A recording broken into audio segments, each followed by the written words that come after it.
Hi, everybody. Welcome to day 2 of the conference, and thank you so much for having us today. It's really great to see you, Helena, Dan, Vlad, me. Thank you again so much for letting us share our knowledge and the information that we brought today with us. So my name is Ksenia Ionova. I'm an instructional designer at the Center for Teaching Innovation at Cornell University. And I'm Marina Tokman, Instructional Technology Specialist at the Center for Teaching Innovation, and we are thrilled to be included in this two-day event. And our topic today will present the case on how the process of engaging students in a peer-reviewed activity can foster lifelong skills for students that are transferable beyond the classroom. And Marina and I have been working on multiple projects related to peer review for the past couple of years. And we are representing our entire team. Here's the Center for Teaching Innovation at Cornell. So welcome to our campus. There are about 32 people. And in fact, we're supporting all faculty across the campus. Cornell is the largest Ivy League school with about 4,000 faculty members and 21,000 students. We offer a multitude of majors, about 80 majors, formal majors, and about 120 minors with very challenging dual major programs. So why peer review use at Cornell? Throughout the years, we've noticed that there is a long-standing need for peer review activities.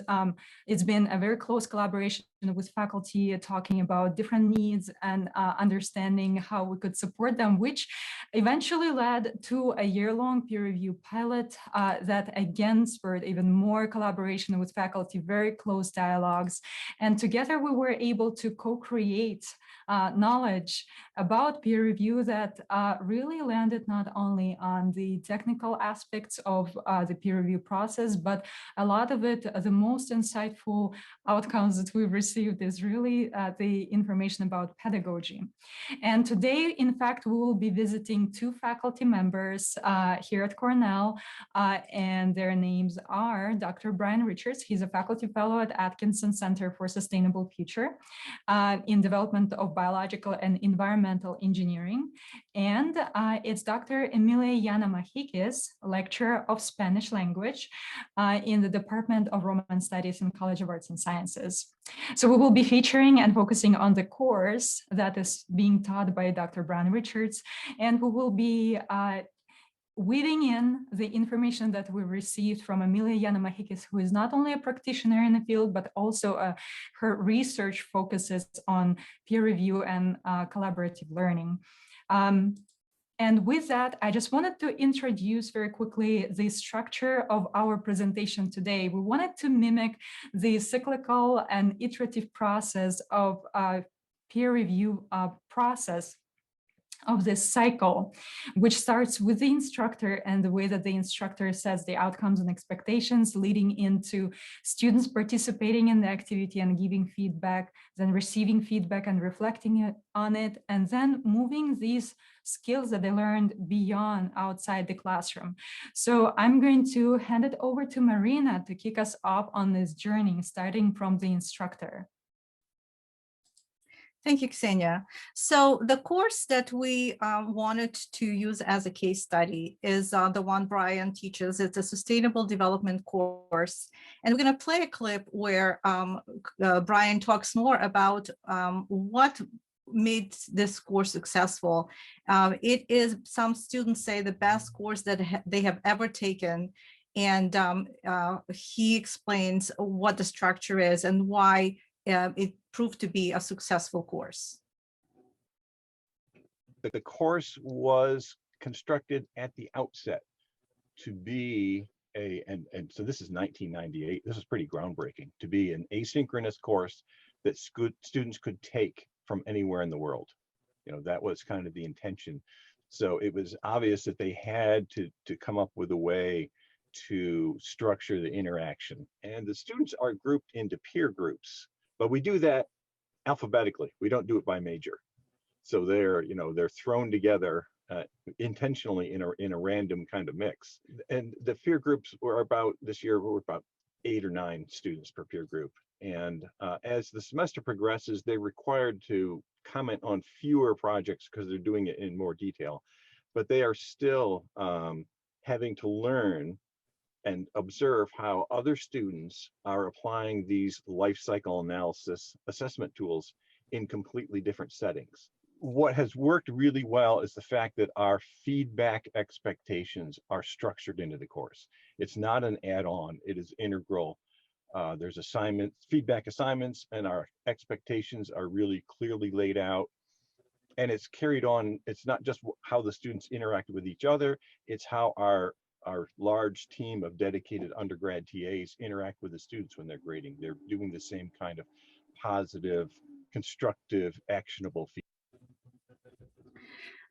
So the course was constructed at the outset. Just wanted to recap, the course itself has a very interesting architecture. So the course is designed to allow students in any department at Cornell to take it. It creates for a multidisciplinary way of students to interact and learn from each other. They, as Brian had mentioned, they're carrying out this life cycle assessment of the projects. And each student chooses a semester-long topic that they carry out an analysis on, and they have to look at it through 3 different lenses: environmental, economic, and social. And the students, true students in the course, they submit their project, and they're being evaluated by their peers on the throughout the different stages of the project. The undergrad TAs, in turn, have their own course, but their course objective is to evaluate and to provide feedback to the students on their projects, and also to provide feedback on the feedback that the peers give each other. So the students in the undergrad TA course have already taken the course as students. This is their next level. On top of that, there are head TAs. So these are students who have taken the course as students. They have taken the course as undergrad TAs. And now these are the select few who are head TAs whose job is to hone the skills and develop the undergraduate TAs as teachers, as coaches, and instruct them and help them to become better at giving feedback.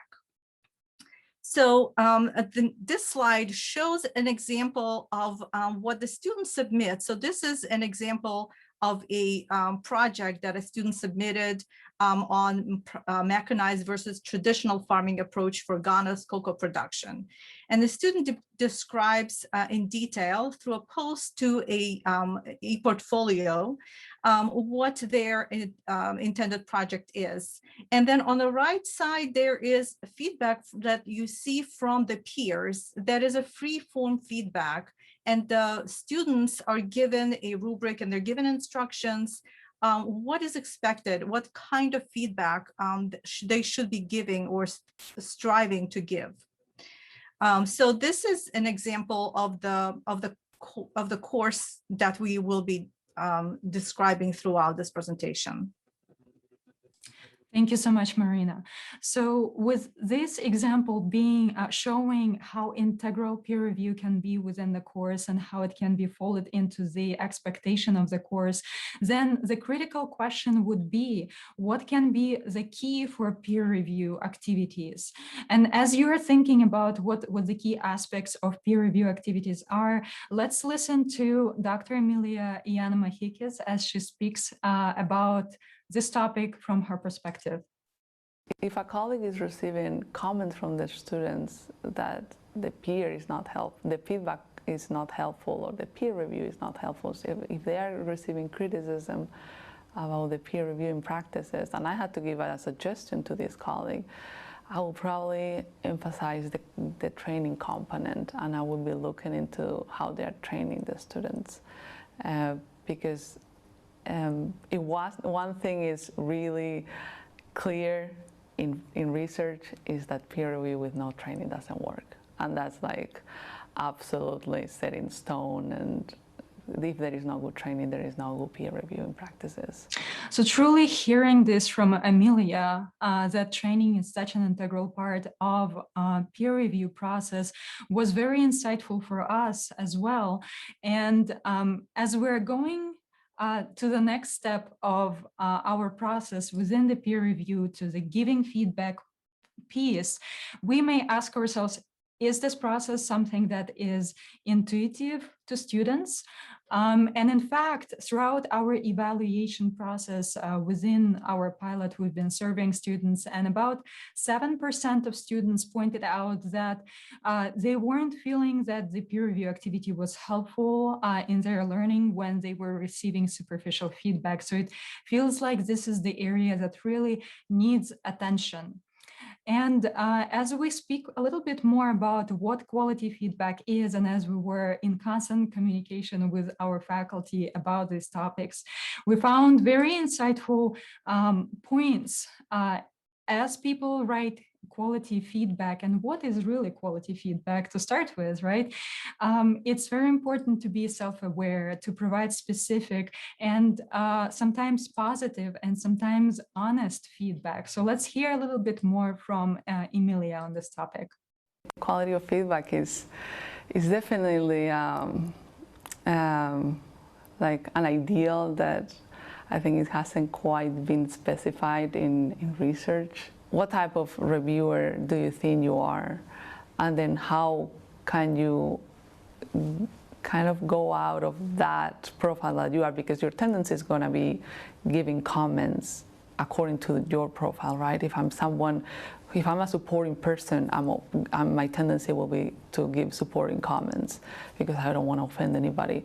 So what can I do to like get out of this profile that I tend to adopt and respond to other people's needs? We tend to say that positive feedback doesn't help, and that hasn't been proven in research, really, that positive feedback doesn't help. That's not true. There are students that when you point out like, oh, I like this, and especially if you justify, I like this because it does this, and that's the effect that it's having on me as a reader, then students are able to incorporate it again. So saying that something is good, I mean, saying good and that's it, that doesn't really do much, but saying good and explaining why, it is helpful. It is helpful for students because they're able to repeat it and bring it over to other essays. And then, of course, I come back to my own essay and I want to do it too.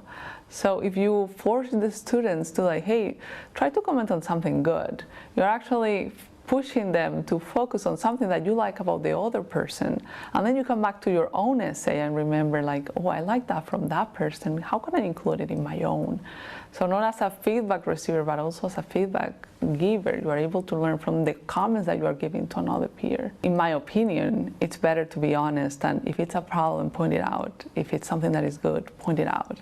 But if it's a problem and you are telling the writer, good job, with this, but maybe you can change this a little bit, but it's okay, it becomes very confusing and we're not being clear with what's the purpose of that specific comment. Are we really do we really want the student to change it, or are we giving the positive part because it's not that big of a deal? So I think we need to be honest with the feedback we give, and if it's there is nothing wrong with giving positive feedback. It's actually a good practice. And so indeed, some of the aspects of Emilia's background is just so wonderful to hear her speak about how students need to be self-aware when they give feedback. They should be aware of their own feedback giver's profile. What kind of feedback do I prefer? But all of these aspects, how do they relate to practice? So let's take a look at that. So on the left-hand side here, you can see a positive piece of feedback, right? But is this really helpful? And what a student can do with it? I like your research topic. It's very interesting. What can be done about this?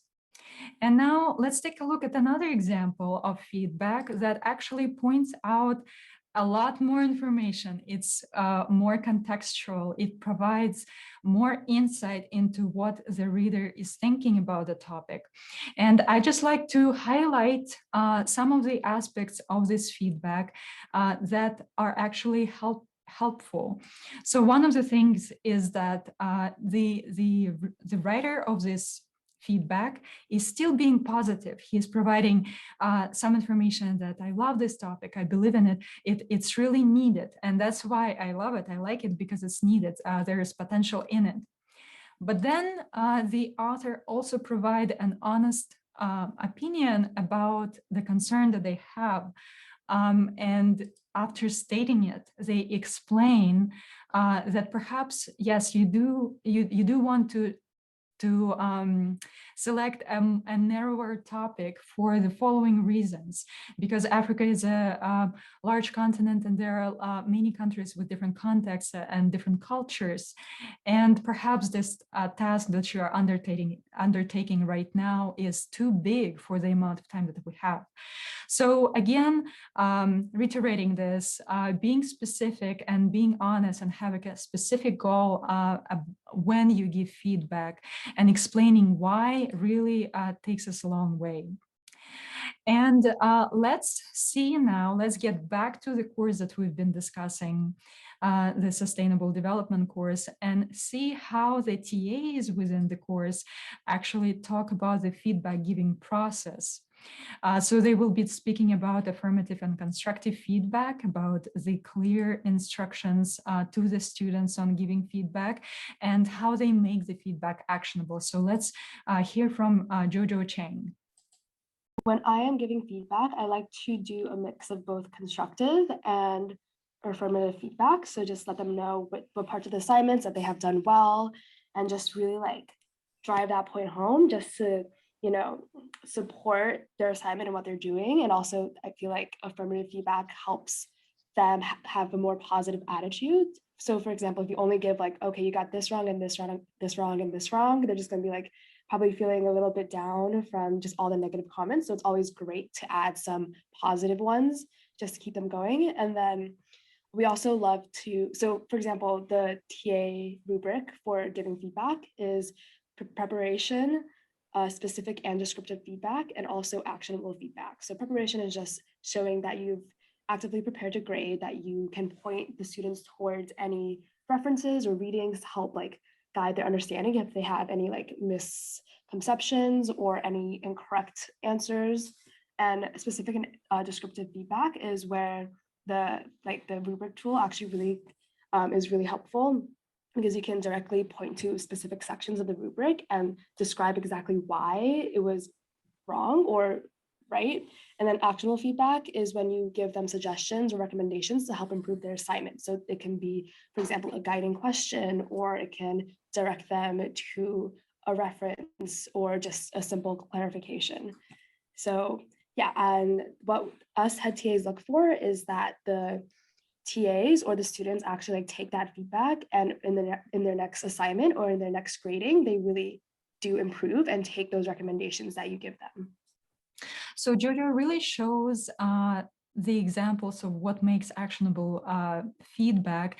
And also she talks a little bit about what Emilia mentioned before, how it's really important to understand the type of reviewer you are, and perhaps stepping outside of those roles. So if I am a person who likes giving direct feedback, perhaps sprinkling in some positive feedback can be very helpful for students. But now that we've talked about the process of giving feedback, what about the receiving feedback? So the next step, right, in the process, when I've given feedback to somebody, but now in turn I'm receiving this feedback, what am I supposed to do with it, and how do I process the feedback that I receive? So some of the things that are important to note here, and the first one will be is feedback literacy. Within the feedback literacy, researchers David Carles and David Baud point out that when we are about to take action upon the receiving feedback moment, we process the feedback in multiple ways. So there are actually a few steps that happen. One of them is appreciating feedback. So somebody gave me a piece of feedback, they spent some time, they put in some effort, they thought about my paper. So let's just take a moment to appreciate that fact. Then making judgment. So at this point, I'm actually deciding whether this feedback is helpful. Is this something that I will be incorporating into my into my paper or my piece of work, my submission, or this is something that I will keep aside, and why? And finally, but also very important, managing effect. How do I manage my emotional reaction to feedback?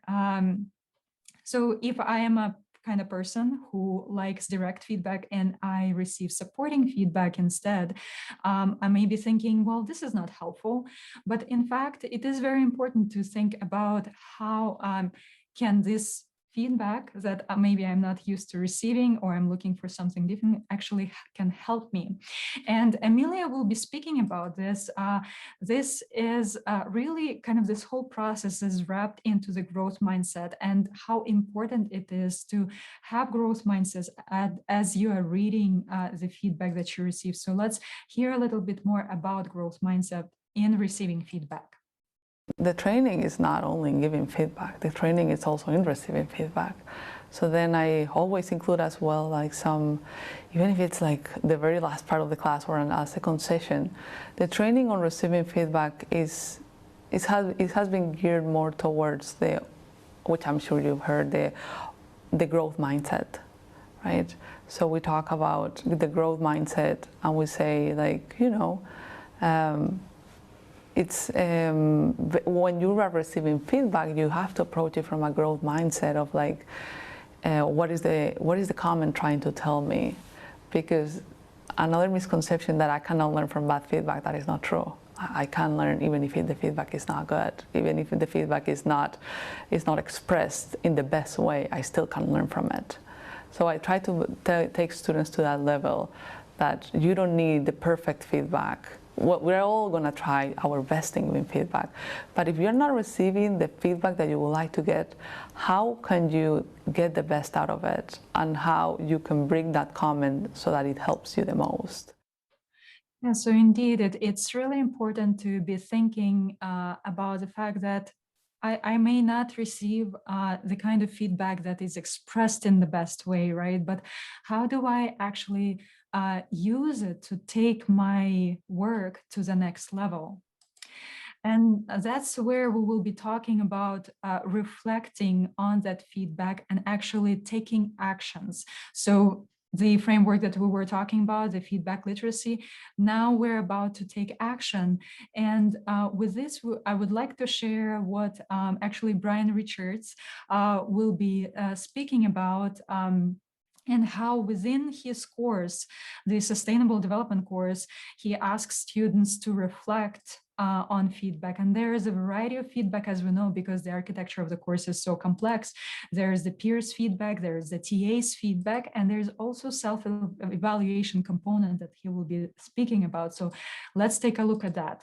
Now, in their final project, they also have to show how they have taken the feedback and used it to revise their components that they're now assembling into their final project. And they have to demonstrate with a response to review table, just like you would do if you submitted a peer-reviewed paper, and it comes back with reviewer comments. You have to turn it in, the revised copy, but you also have to turn in line by line showing how you respond to each of those comments. In our case, the students have to show that they've responded to 9 either TA grading comments or peer comments, or also self comments, what it was, if it made sense, and how and where they edited to incorporate that. So the expectation continues all the way to the end of the course that this is an important comment. This is great. Once there is the reflection process that has been done, what do we do with all of these skills? So the students have learned to give feedback, to receive feedback. It's an iterative process. They will be practicing it throughout the semester. They've reflected on it. They implement it. But now we're coming to a point in our presentation where we're ready to speak about going beyond, and which is actually the key point in our presentation. So I'm going to hand it over to Marina to speak a little bit more about going beyond. So as part of the cycle of activities that help students hone their skills of feedback, giving, receiving, and reflecting, the goal is to make sure that they become they can transfer it beyond the classroom activity. And we will listen to the TAs in the course, the head TAs in the course, who reflect on this, and you can what they echo what is the ideal is to become more cognizant of your own work, be self-aware, and be able to take the skills and transfer it beyond the course that is, in this case, the Sustainable Development course. So it achieved the process that was developed, basically achieved what for these TAs, for these head TAs, what the intent was into helping them develop as critical thinkers, self-aware, and can apply the skills beyond just the classroom. So let's take a listen to what Jojo Chang and Ellen Park had to share with us during our interview. I became a TA, I was just like very generally did the assignments, didn't really focus too much on the rubric as much as I do now. But after becoming a TA, I'm like, okay, like I have to hit every single point in like the, the full points, full credit section for each like rubric section. So I definitely became more like observant and also more like cognizant of my work. And I put a lot more extra effort in preparation for it, if that makes sense. So I've just become more self-aware, and I sometimes like my TA mode turns on and I'm like, all right, if I am grading my own assignment, what grade would I give myself? As a student, before I TA'd any single class, I just did the assignment just to do it. I thought it was like good, but sometimes I would get bad feedback or like a bad grade.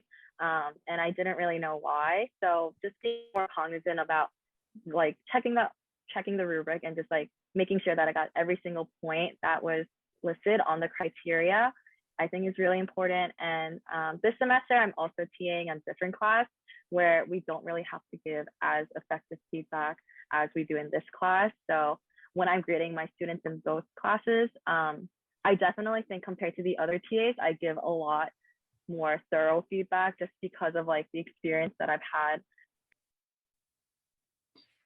So Emilia has very well summarized what the goals are, the objectives of creating these types of activities that will take the students beyond the classroom, the benefits of using this beyond the classroom. And you will hear her mentioning basic skills that you develop, like critical thinking, analytical thinking, be able to collaborate with your classmates and transfer the skill set beyond. So here is Emilia one more time recapping our presentation. Peer reviewing is definitely a practice that brings students many skills for them to use. And then outside the classroom, I think it develops critical thinking because they learn how to be actively participating in their own learning, being creators of their own learning, which after all is what we need for lifelong learning, that's right. And then they also learn to collaborate, which I think is like a basic skill in today's society, being able to collaborate, to engage with each other and create these communities with their classmates and then outside of class. So it's an opportunity for them to engage and to interact and become better thinkers and try to improve what they are doing. So to bring us back to the slide that we started at the beginning of our presentation, we want to wind down to show the cyclical nature of a peer review activity and the skills students gain that can transfer beyond the classroom. And to break that mindset that a peer review activity is an assignment, it's for a grade. This is something that will allow me to distribute grading activity. This is not what this is about. It's about creating a learning experience and developing students. So if you were to set out outcomes for the course, think about what activities or projects would you use that would impact students 2, 3, or beyond years, and what what activities in the course would impact them beyond the classroom experience. So Ksenia and I want to thank you again for sharing our coming to campus with us and joining our faculty and sharing our experience. And we are happy to open it up if anyone has any questions. Thank you so much. Thank you so much. And I can assure you there are many questions. What I'm going to do is post them in the chat for you here so you can have a brief look through, and I'll repeat some of them shortly. But for now, we want to thank you so much for your presentation and remind our attendees that if there isn't enough time to answer your questions here, the networking lounges will be open for you to continue the discussion. So again, thank you, Ksenia, Ionova, and Marina Tokman from Cornell University. Do you see already a question you want to answer, or should I pass them along to you?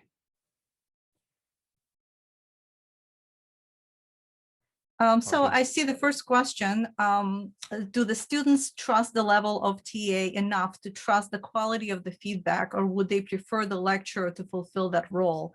So that is an excellent question. And I think that part of that is developed in the expectations and outcomes of the course itself. The students understand that this course is sort of architected in such a way that the students the undergraduate TAs who are providing feedback, they've already taken the course as students, so they have the experience. They've kind of sat in their seats, if you will, and they know what rubric is used. They are very transparent about letting them know what rubric the undergraduate TAs are evaluated on. So from that perspective, there's that level of trust that comes from it. And also the instructor is always there. The instructor always is able to jump in and oversee. And the instructor is key in creating the environment where the students feel comfortable that they are supported, feel comfortable that they can share freely. And it is part of the expectations that is set at the onset of the course. Thank you, Marina. Now, would you like to take the other questions here, or? Marina, I was wondering if you knew how much time was allocated in Brian's case for students to reflect and improve their work. So this is a semester-based course, and they do need, but there are different points within a project that they need to submit and do the activity of reflecting on the feedback and then resubmitting and making adjustments.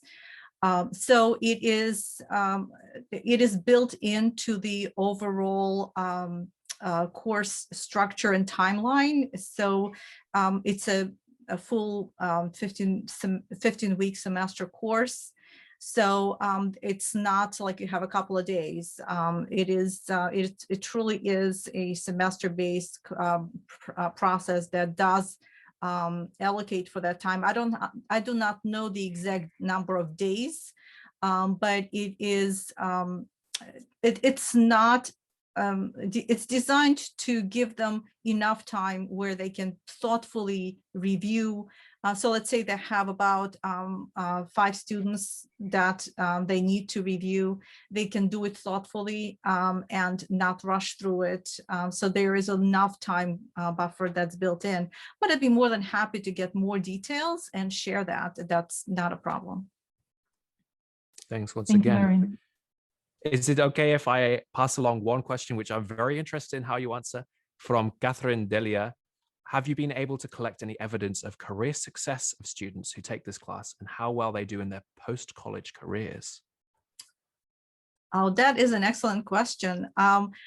I am curious myself, and I will actually post this question to Dr. Richards. He's actually just emailed us yesterday saying how he's marveling, is his words, at the thoughtfulness of the TA's feedback and how they've grown in the process.